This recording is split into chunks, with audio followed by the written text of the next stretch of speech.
Thank you, Mary Kennedy and Bob Goodwin, for your music leadership today. I love it. Now, for those who don't know, last week Cheryl talked about me being able to do that, and Yes, I can do a kazoo.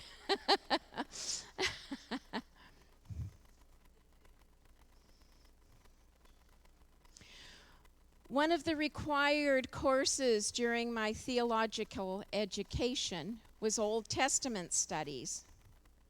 I found an intensive course fitting the criteria at the University of Alberta. Along with 11 other students, I watched as our professor walked into the classroom, music player in hand, a tall, smiling, confident, middle-aged man with a very long ponytail tied behind his neck and sporting Birkenstocks and socks. As he pushed a button, Don McLean blasted out, "Bye, bye, Miss American Pie. Drove my Chevy to the levee, but the levee was dry.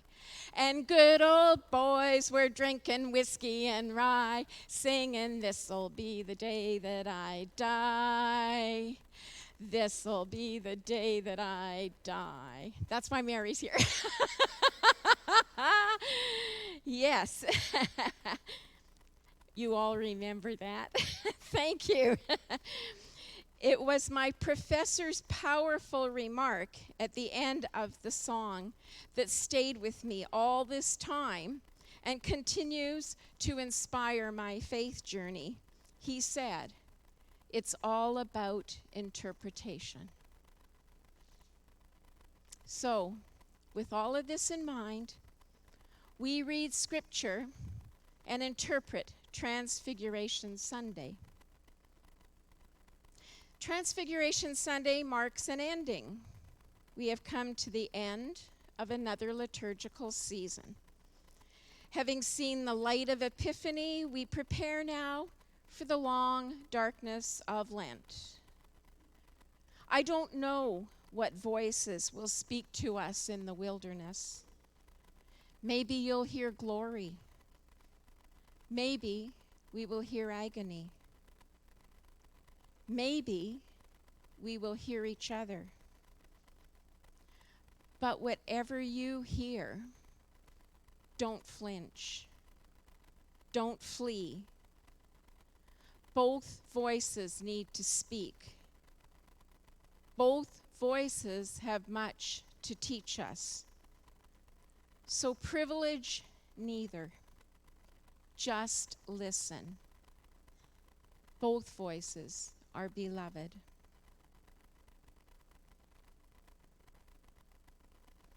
Transfiguration Sunday, Mountaintop Sunday. In the past, I have looked at this as the mountaintop experience, that wonderful glimpse of God that takes us to new heights in our lives and holds us there momentarily. It motivates us to carry on. It feeds our souls. Now, years later, I am beginning to recognize the importance of the journey in this experience.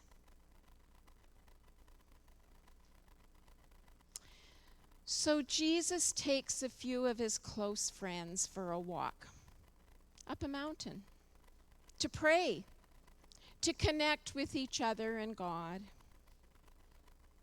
We all know about these times, being connected, caring for and with each other.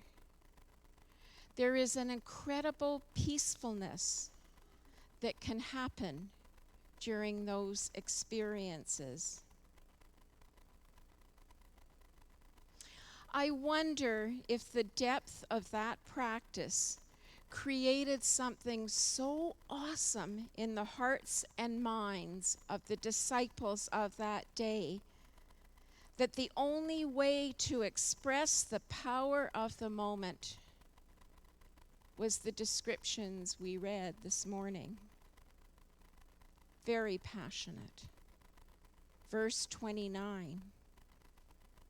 And while he was praying, the appearance of his face changed and his clothes became dazzling.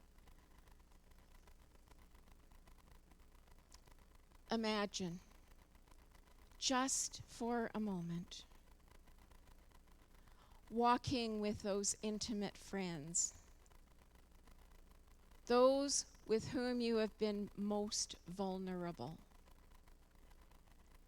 people who have held you at your worst and your best, those who you have allowed to know you intimately.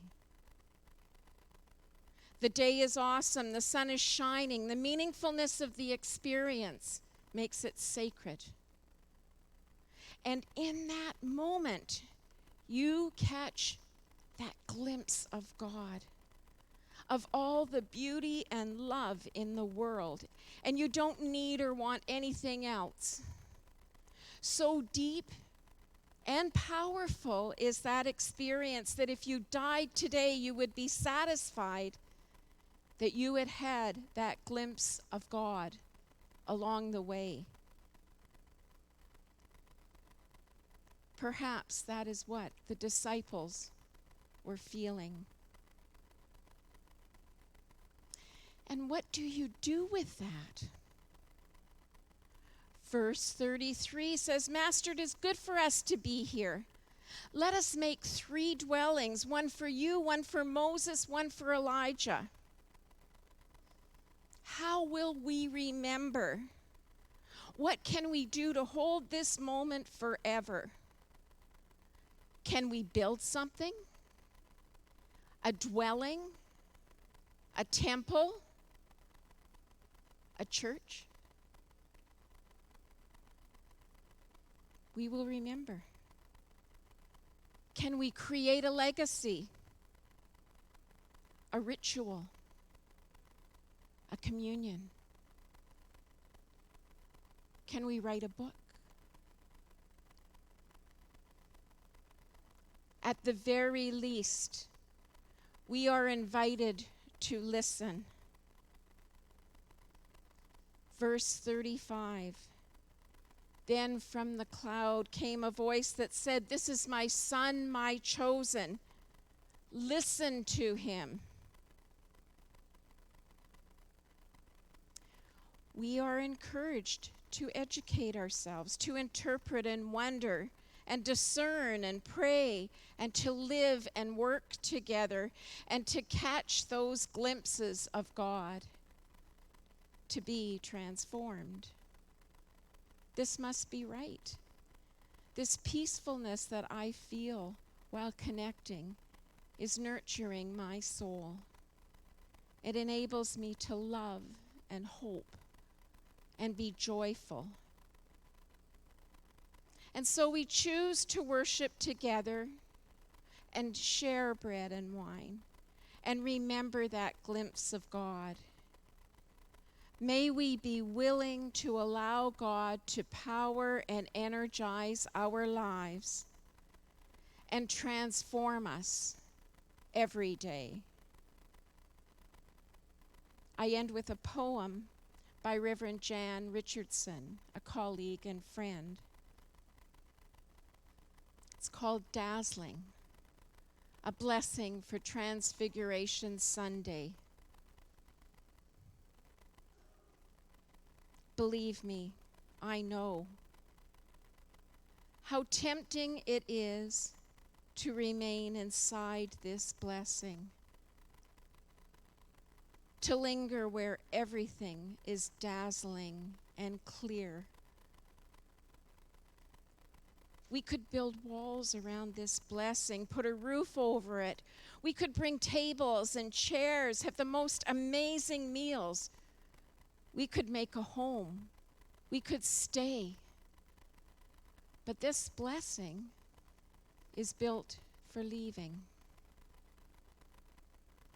This blessing is made for coming down the mountain.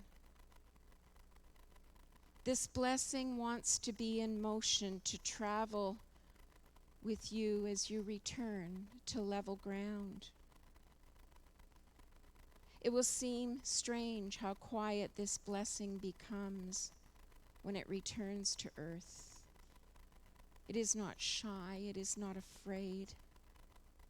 It simply knows how to bide its time to watch and wait and discern and pray until the moment comes when it will be revealed everything it knows, and it will shine forth with all that has seen, when it will dazzle with the unforgettable light you have carried all this way. Amen.